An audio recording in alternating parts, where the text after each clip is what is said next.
बड़ी खबर के साथ राजधानी दिल्ली में प्रदूषण का स्तर बढ़ रहा है। आज राजधानी दिल्ली में ओवरऑल एयर क्वालिटी इंडेक्स 307 दर्ज किया गया है।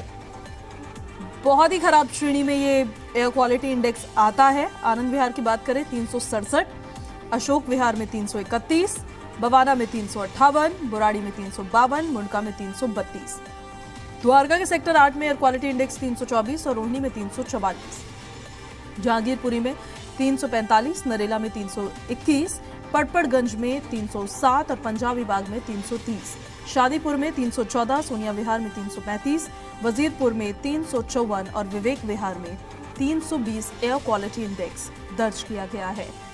दिल्ली की हवा खराब होती जा रही है और धुंध जो आपको ये नजर आ रही है, ये ठंड की धुंध नहीं है। अभी ठंड का आगमन नहीं हुआ है, उससे पहले धुंध नजर आने लगी है। ये प्रदूषण है। इंडिया गेट की तस्वीरें देख लीजिए आप, अक्षरधाम की देख लीजिए और शकूरपुर की तस्वीरें आप देख लीजिए, जहां पर तस्वीरों से आप समझ सकते हैं कि किस स्थिति में अभी एयर क्वालिटी इंडेक्स दिल्ली का बताया जा रहा है। 300 को पार कर चुका है और 300 को जब एयर क्वालिटी इंडेक्स पार करता है तो वो हजार्डियस स्टेट में आ जाता है।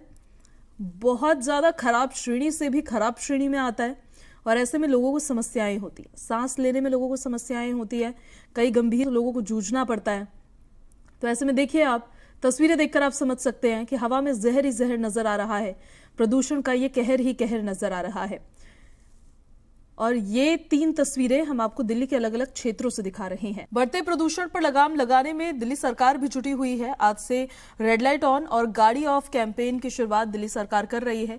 आरएमएल अस्पताल में भी आज से पोल्यूशन क्लिनिक खोले जाएंगे।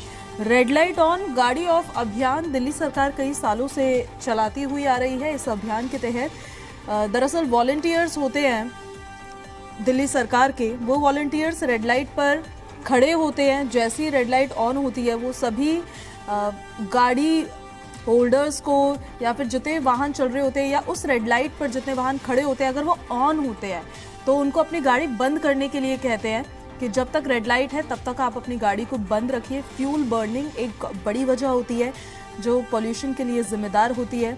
वहीं पॉल्यूशन क्लिनिक भी दिल्ली सरकार आज से खोल रही है और ज्यादा जानकारी के साथ हमारे सहयोगी देवेश कुमार हमारे साथ लाइव कनेक्ट हो रहे हैं। आनंद विहार में उनकी अभी मौजूदगी है। सबसे ज्यादा वहां का एयर क्वालिटी इंडेक्स हमेशा ही दर्ज किया जाता है। चलिए देवेश का सीधे रुख कर लेते हैं। देवेश, जैसे जैसे सर्दियां नजदीक आ रही है वैसे वैसे ठंड तो उतनी महसूस नहीं हो रही है जितनी धुंध नजर आ रही है और इसके पीछे सबसे बड़ी वजह है दिल्ली में हो रहा ये प्रदूषण। आनंद विहार में जहां पर आपकी अभी मौजूदगी है वहां पर किस तरह की स्थिति है? देखिए, आपको बता दूं, फिलहाल हम लाल किले के पास चांदनी चौक में मौजूद हैं और तस्वीरें के जरिए ही आपको दिखा देते हैं कि क्या स्थिति है। अभी हल्की धुंध जो है आपको नज़र आएगी। आसमान में एक परत चढ़ी हुई है क्योंकि लाल किले के आसपास हम मौजूद है और चांदनी चौक जो कि सबसे बड़ा बाजार है वहाँ पर आप देख लीजिए हल्की धुंध।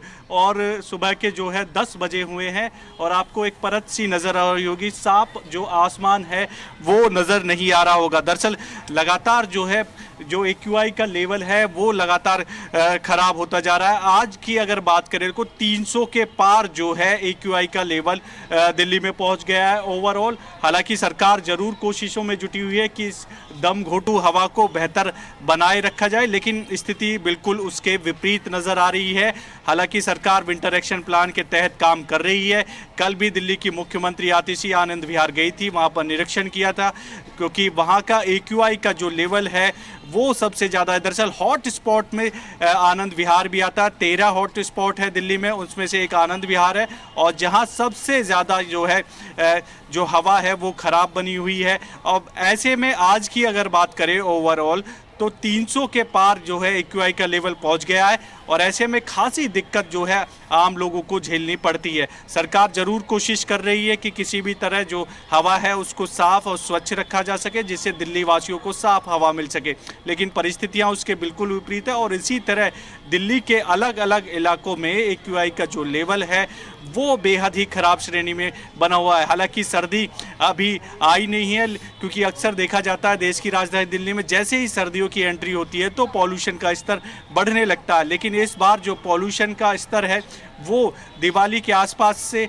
पहले ही बढ़ना शुरू हो गया। अक्सर ऐसा होता है कि दिवाली के बाद जो है इस तरह की परिस्थिति दिल्ली में होती है, AQI का लेवल बढ़ता चला जाता है, खासी दिक्कत लोगों को होती है। लेकिन इस बार पहले से ही जो स्थिति है वो खराब होना शुरू हो गई है। हालांकि आज एक और कोशिश सरकार की तरफ से की जाएगी, रेड लाइट ऑन गाड़ी ऑफ कैंपेन की जो है वो शुरुआत की जाएगी ITO चौराहे से। दरअसल इसके जरिए भी कोशिश सरकार की ये है कि जब रेड लाइट पर जो गाड़ी चालक होते हैं, जब वो अपनी जैसे ही रेड लाइट ऑन होती है तो उनको गाड़ी ऑफ कर देनी चाहिए। तो इससे भी जो है इम्पैक्ट पड़ता है, जो गाड़ियों से पॉल्यूशन होता है, उनके धुएं से पॉल्यूशन होता है, उस पर कहीं ना कहीं रोक लगेगी। तो ऐसे में इस कैंपेन के जरिए ये कोशिश की जाएगी कि तमाम लोगों को, चाहे बाइक चालक हो, कार चालक हो, ट्रक चालक हो, उनको प्रोत्साहित किया जाएगा कि जैसे ही रेड लाइट ऑन हो तो आप अपनी गाड़ी ऑफ कर दें। और इसका इम्पैक्ट एक आंकड़े देखें तो सरकार के अनुसार कहते हैं, सरकार का कहना है कि इसका असर भी होता है कि अगर रेड लाइट पर अपनी गाड़ी ऑफ करेंगे तो पॉल्यूशन कम होगा, साथ ही साथ जो ईंधन है लोगों के लिए वो भी बचेगा। तो ऐसे में फ़ायदे कई हैं, लेकिन लोगों को इसके लिए ज़रूरी है जागरूक करना। तो आज से इस कैंपेन की जो है वो शुरुआत हो जाएगी। लेकिन दिल्ली की हवा जो है वो लगातार दम घोंटू होती जा रही है और आने वाले दिनों में परिस्थितियाँ और भी ख़राब हो सकती है। जी, ग्रैप 1 से भी क्या आगे बढ़ने जैसी नौबत आपको लगता है, क्योंकि आप ग्राउंड जीरो पर रिपोर्ट कर रहे हैं कि आ सकती है ऐसी नौबत और भी ज़्यादा प्रतिबंध लगाने की ज़रूरत पड़ने वाली है?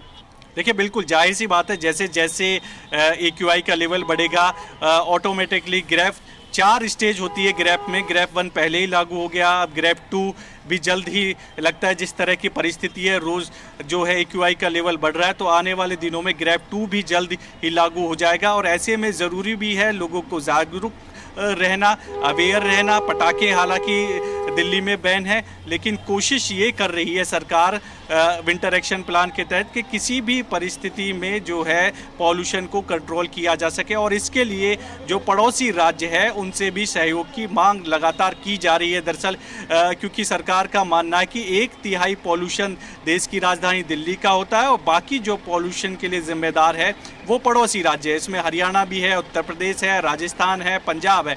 और ऐसे में कोशिश ये है दिल्ली सरकार की कि इन सब के साथ बैठक की जाए और एक हल निकाला जाए। जिस तरह से दिल्ली सरकार एफर्ट्स कर रही है पॉल्यूशन को लेकर, उसी तरह ये पड़ोसी राज्य भी एफर्ट्स करे और जो नियम यहाँ दिल्ली सरकार ने बनाए हैं इसी तरह की जो सख्ती है वो पड़ोसी राज्य भी बरते। जैसे कि कल दिल्ली की CM आतिशी आनंद विहार गई थी और वहाँ पर जिक्र किया गया था डीजल की बसों का। दरअसल बड़ी संख्या में देश की राजधानी में, क्योंकि देश की राजधानी दिल्ली है और ऐसे में पड़ोसी राज्यों से जो डीजल की बसें हैं वो आती है। सरकार की कोशिश है ये कि जो डीजल की बसें हैं वो पड़ोसी राज्य दिल्ली में ना भेजे, उसकी जगह CNG इलेक्ट्रिक बसों को कन्वर्ट किया जाए। और ऐसे में कोशिश लगातार सरकार कर रही है कि सहयोग पड़ोसी राज्यों से भी मिले, जिससे कि दिल्ली की हवा जो है बेहतर बनी रहे। दिल्ली में हालांकि CNG और इलेक्ट्रिक बसें चल रही है और यही मांग सरकार कर रही है कि पड़ोसी राज्य भी अपने यहाँ पर जो है इसी तरह की जो है बसें चलाए, जिससे कि जो पॉल्यूशन होता है इन बसों से वो ना हो। साथ ही साथ जो सड़कें टूटी हुई है वहाँ पर पानी का छिड़काव, मरम्मत का काम किया जा रहा है। तो कोशिश यही है सरकार की कि किसी भी तरह दिल्ली की हवा को बेहतर रखा जाए, लेकिन परिस्थितियां लगातार खराब होती जा रही है। आज 300 के पार AQI का लेवल पहुंच गया और आने वाले दिनों में अगर नजर आ रहा है तो अब जिक्र हो रहा है इस बात पर कि जो प्रदेश के पड़ोसी राज्य है उनके साथ कोऑर्डिनेशन नहीं हो पाती है प्रॉपर्ली, सेम पेज पर आकर बातचीत नहीं हो पाती है। पराली जलाना हो या फिर बसेस की बात हो कि डीजल बसेस दिल्ली के अंदर आ रही है, ये तमाम ऐसी समस्याएं हैं जो डिसकोऑर्डिनेशन की वजह से जिनका सॉल्यूशन ही नहीं निकल पाया है पिछले 10 सालों से। देखिए बिल्कुल सरकार की तरफ से 2 पत्र लिखे गए हैं। दिल्ली के पर्यावरण मंत्री गोपाल राय ने 2 पत्र लिखे हैं। दरअसल आर्टिफिशियल रेन दिल्ली में अगर परिस्थितियां खराब होती है, प्रदूषण की स्थिति ज़्यादा खराब होती है, तो आर्टिफिशियल रेन जो है दिल्ली सरकार कराने की प्लानिंग कर रही है कि और इसके लिए क्योंकि परमिशन केंद्र सरकार से लेनी पड़ती है, जो संबंधित विभाग है उनसे परमिशन की ज़रूरत पड़ती है, तो इसके लिए 2 लेटर लिखे भी गए हैं कि आप पड़ोसी राज्यों के साथ एक तो बैठक करें और दूसरा अगर ज़रूरत पड़ती है दिल्ली में तो इसके लिए परमिशन दे दी जाए कि आर्टिफिशियल जो रेन है वो दिल्ली में करी ली जाए। दरअसल इससे भी जो है कि इम्पैक्ट पड़ता है कि अगर पॉल्यूशन की स्थिति खराब होती है और बारिश नहीं हो रही है तो ऐसे में आर्टिफिशियल रेन जो है दिल्ली में करा ली जाए, और जिससे कि जो पॉल्यूशन है, जो हवा में डस्ट के कण होते हैं वो नीचे आ जाएंगे और इससे कहीं ना कहीं स्थिति कंट्रोल होती है। लेकिन ये ऑप्शन तब सरकार अपनाएगी जब इस परिस्थितियां बेहद ही खराब स्थिति में होंगी। हालांकि सरकार ने पिछले साल कोशिश की थी लेकिन परमिशन नहीं मिल पाई, तो समय से ये सब चीज़ें नहीं हो पाई। इस बार सरकार कोशिश ये कर रही है कि अगर पहले ही परमिशन ले ली जाए तो बेहतर होगा कि अगर ज़रूरत पड़ती है तो आर्टिफिशियल रेन दिल्ली में करा ली जाए। वहीं पड़ोसी राज्यों से भी मांग लगातार सरकार कर रही है कि सेंट्रल के साथ एक पड़ोसी राज्यों की बैठक हो जिसमें एक पूरा रोड मैप तैयार हो कि किस तरह दिल्ली की जो हवा है उसको बेहतर किया जाए। तो लगातार कोशिश जरूर सरकार कर रही है। आज भी रेड लाइट ऑन गाड़ी ऑफ कैंपेन की शुरुआत है। कल भी निरीक्षण करने पहुंचे थे, कंस्ट्रक्शन साइटों पर निरीक्षण किया जा रहा है, विंटर एक्शन प्लान के तहत काम किया जा रहा है, लेकिन परिस्थितियां उसके बिल्कुल विपरीत नज़र आ रही है।